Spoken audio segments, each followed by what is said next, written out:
219년 번성 전투에서 팔에 독화살을 맞은 관우는 긴급하게 수술을 받습니다. 당시엔 마취제가 있을 리 없는 상황.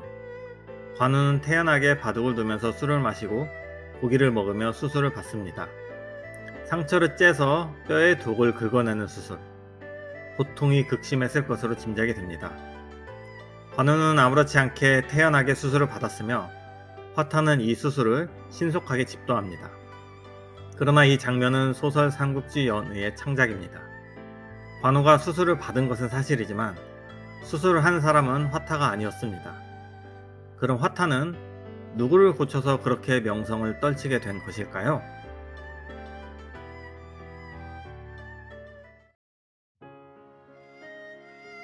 화타는 예주 패국 초연 출신으로 자는 원화였고 이름은 부였습니다. 바로 조조와 동양 출신입니다. 화타 역시 진수의 삼국지에 입전이 되어 있는 인물입니다. 사실 화타는 처음부터 전업의원은 아니었습니다. 화타는 서주 일대에서 학문을 닦았고 여러 경전들을 공부했습니다. 패국의 상 진규가 효렴으로 청거했고 태위 황한이 그를 불렀지만 화타는 이에 응하지 않고 제야에 머물렀습니다. 전업의원도 아니었으며 또한 의료업을 그다지 좋아하지도 않았던 것 같습니다. 이는 당시 시대 상황상 의원의 위치가 현대와는 다른 이상 때문입니다. 화타는 다른 대부분의 선비들처럼 옛 경전을 읊으며 대우받는 것이 꿈이라고 기록되어 있습니다.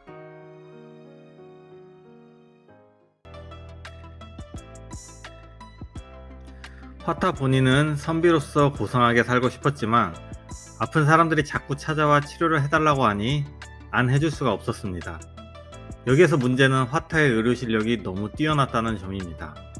질병을 치료하기 위한 약재의 합방 및 창방에도 능했으며 분량도 매우 정교하게 처방했습니다.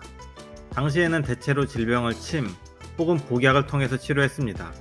그러나 화타는 여기에 더해서 마비산이라는 마취약을 사용하고 외과 수술을 행하여 병의 근본 원인을 적출하는 방법을 사용했다고 전해집니다.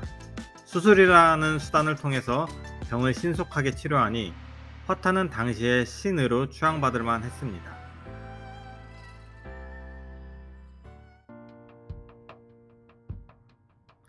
화타 인생의 최대 비극은 바로 화타의 소문이 조조의 귀에 들어갔다는 점입니다.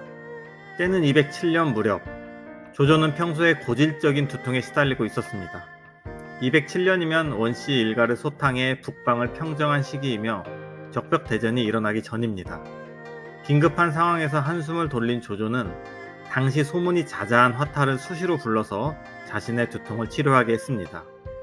화타는 이 병은 짧은 기간에 치료하기 어렵습니다. 오랜 시간 치료해야 수명을 늘릴 수 있습니다. 라고 응답합니다. 그리고 증상이 조금 호전되자 부인의 병환을 핑계로 집으로 돌아갔습니다. 이후 조조가 수차례 불렀으나 그때마다 화타는 아내가 위중하여 갈 수 없다는 핑계를 대며 이에 응하지 않았습니다.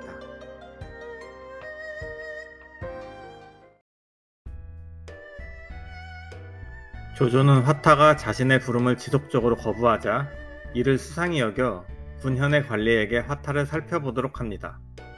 만약 화타의 아내가 정말로 병에 걸린 것이라면 팥 10섬을 내리고 휴가 기한을 더 늘려주도록 했으며 아내가 병에 걸린 것이 거짓이라면 당장 체포하여 압송하라고 지시합니다. 관리는 화타의 집에 가서 동태를 살폈는데 아프다던 아내는 멀쩡했으며 화타는 한가하게 책을 읽으며 시간을 보내고 있었습니다. 결국 화타는 압송 후 하옥되고 맙니다. 옥에서 고문을 받던 화타는 살아서 감옥을 나가지 못할 것을 직감합니다. 그래서 자신의 의서를 옥리에게 주려고 했습니다. 그러나 옥리는 이 일에 연루되는 것이 두려워 화타의 책을 받지 않았습니다. 화타는 그대로 자신의 의서를 불태워 버립니다. 너무나 아까운 자산이 소실되는 순간이었습니다. 그리고 화타는 고문을 받다가 결국 세상을 떠나고 맙니다.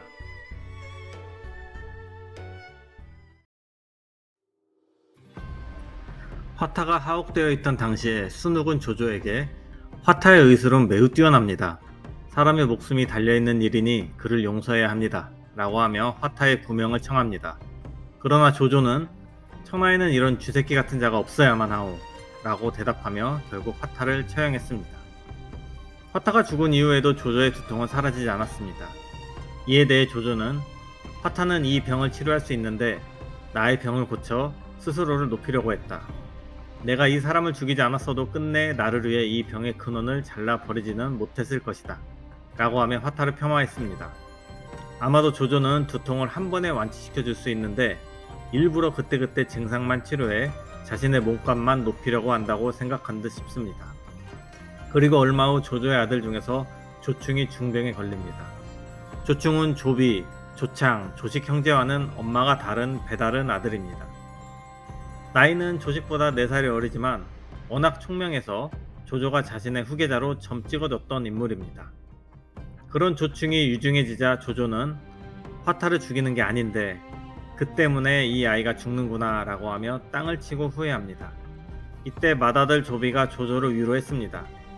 그러자 조조는 이는 나에게는 불행한 일이지만 너희들에게는 잘된 일이구나 라면서 눈물만 삼킬 뿐이었습니다.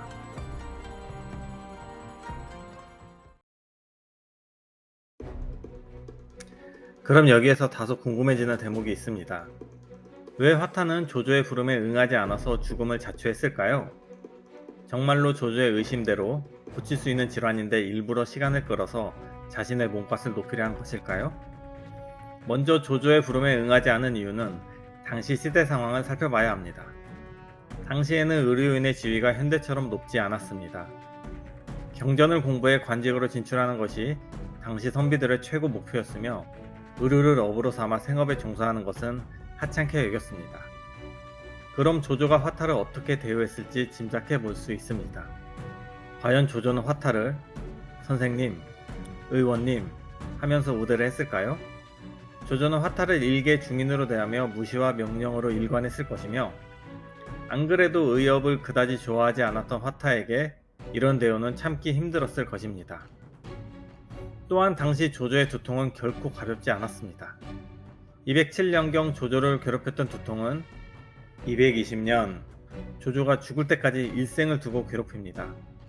당시 조조의 증상을 두풍증으로 오랫도록 낫지 않는 아주 고질적인 두통으로 보는 견해도 있습니다.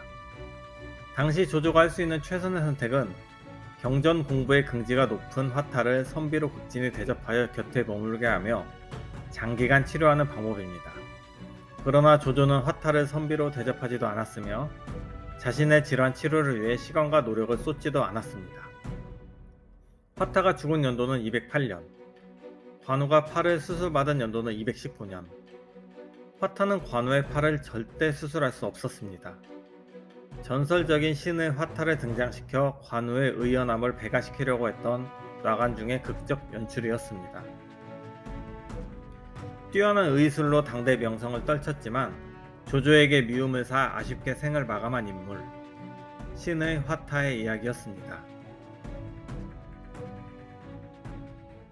재밌게 보셨으면 구독과 좋아요 부탁드려요. 더 좋은 영상으로 찾아뵙겠습니다.